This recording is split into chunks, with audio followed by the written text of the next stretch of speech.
Bórógbó bá dé níṣe lórógbó ń gbó. Bóbí bá ti dé ṣe ló bí gorí àtẹ o. Bọ́dún bá ti dé dandan kọ́ lọ́dún ṣọpẹ́. Bórógbó bá dé níṣe lórógbó ń gbó.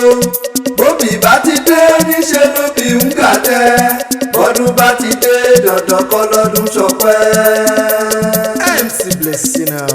Ọlọ́jọ́ òbí làwa bá dúpẹ́ borí ẹni bá sọrí ẹ̀tọ́ ní káyé ọgbọ́n. Alhaja Abdulganiu Zainab Abiola ńlọdún ẹ̀ pé tá a wá bá dúpẹ́ o. Ìyá olóríire mọ́ gbẹ́sẹ̀ lọ́kọ̀ọ̀kan okú ọdún o. Aya Alhaji Abdulganiu Abiodun ni mò ń kí lọ́wọ́lọ́wọ́. Ọmọ wọn lóró lágbára lọ́wọ́ Olódùmarè ọba òní fọdún èyí ṣòpin yára sàmí ògbétó àmì mi. Gbogbo ọjọ́ kẹtàlélógún nínú oṣù kejì ìlà ìyájọ́ orí kádùn rẹ. Tọdún èyí tún pé àwa bọ́ ọ dúpẹ́ lọ́wọ́ ọba àláùrà. Ìyá ọlọ́jọ́ òbí èmi òkú fìrìmọ̀ pọ́ ní sọjọ́ òbí rẹ. Alhaja Amdalat Ìyá Ahmed láti inú ẹgbẹ́ ìdẹ̀ra Exclusive International Ladies. Àwọn ni wọ́n ránṣẹ́ pè mí o pé kí n wá máa kí ọ̀ ń gbèjègbèjọ wọn pé òkú ọdún o.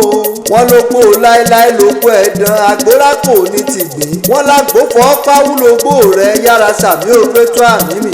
Ìyá ọlọ́jọ́ òbí Alhaja Abdulganiu Abiola aláṣẹ àtolùdarí iléeṣẹ́ Lady B Children Party níbi tí wọ́n ti ń toríṣiríṣi children party gifts bridals item Christmas accessories àti bẹ́ẹ̀ bẹ́ẹ̀ lọ 59 Dosumu Street nílùú Èkó òun ni wọ́n gbé kalẹ̀ sí.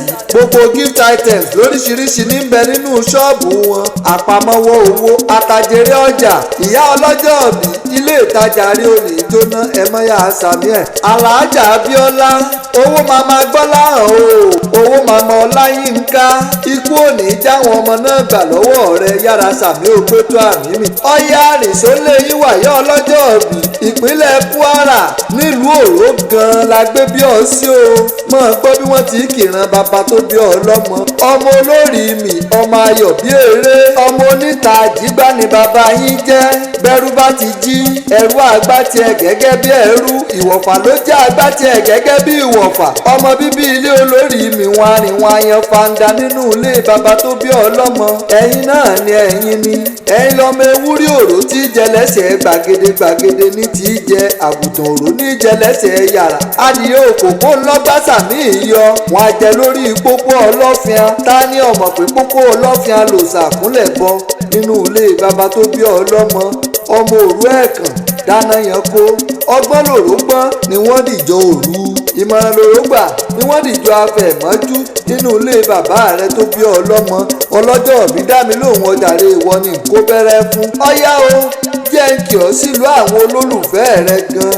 Ọkọ rẹ ti ń tọ́jú aya.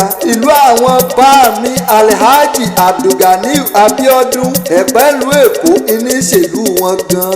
Ẹ̀pẹ́ alárọ̀ ọmọ ogun mọ́dẹ́dẹ́ ni. Ọmọ olúkọ àbàjá.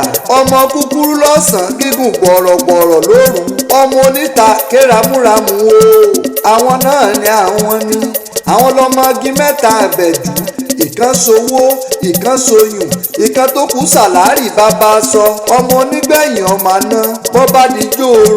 Wọn á ní kánà ọmọ mọ̀ wá torí báná bá wọ̀ orò yóò gbé lọ. Ọmọ apẹja yẹnja Ẹ̀pẹ́ alárọ̀ ọmọ ẹlẹ́ja tútù o. Èèyàn tó bá bá yín délé ṣùkùṣùkù ẹja lẹ̀ fi sí lẹ́nu nínú ilé ọkọ tó fi ọ láya. Ọlọ́jọ́ òbí dá mi lóhùn ọjàre ìwọ ni kó bẹ̀rẹ̀ fún. Orógbó ajẹ́ kó o gbó nílé ayé kọ́ ọ tọ́. Ọ̀tẹlẹ̀ yìí pẹ́ ò ní tẹ́jú lẹ̀ mọ́lẹ̀. Agbami ayé ò ní gbé ọ lọ. Ìjáde ìwọlé èrè ò ní bọ́mọ aráyé nú lágbára lọ́wọ́ Olúwa ọba. Ọlọ́jọ́ òbí ọya máa ń gbọ́ o. Ohun mẹ́ta lọ́dẹ kì í pa nínú igbó. Ọdẹ kì í pa sán lágbára Olúwa ò ní pa sán. Ọdẹ kì í pòfo lágbára ọba mi àláùrà bí ò ní pòfo. Ọdẹ kì í pàdánù lọ́lọ́ orí rẹ ò ní bá wọn pàdánù nílé ayé. Ìwọ ọmọ ṣòwò jèrè ń ti ẹni ọjàre olóríire. Ìjáde ìwọlé èrè o sì ní bọ́mọ aráyé nú yára sàmí ògbétó àmì mi. Gbogbo ohun tí ń dùn fún ọ ní pa ọ́ lẹ́kún. O ní sílẹ̀ tẹ̀ o sì ní tẹ́jú lẹ̀ mọ́lẹ̀. Wọ́n ọlọ́jọ́ òbí o ti sọdún èyí náà ó ṣe tẹ̀mí ìsítowó tọmọ àtàìkú tí í ṣe baálẹ̀ ọ̀rọ̀.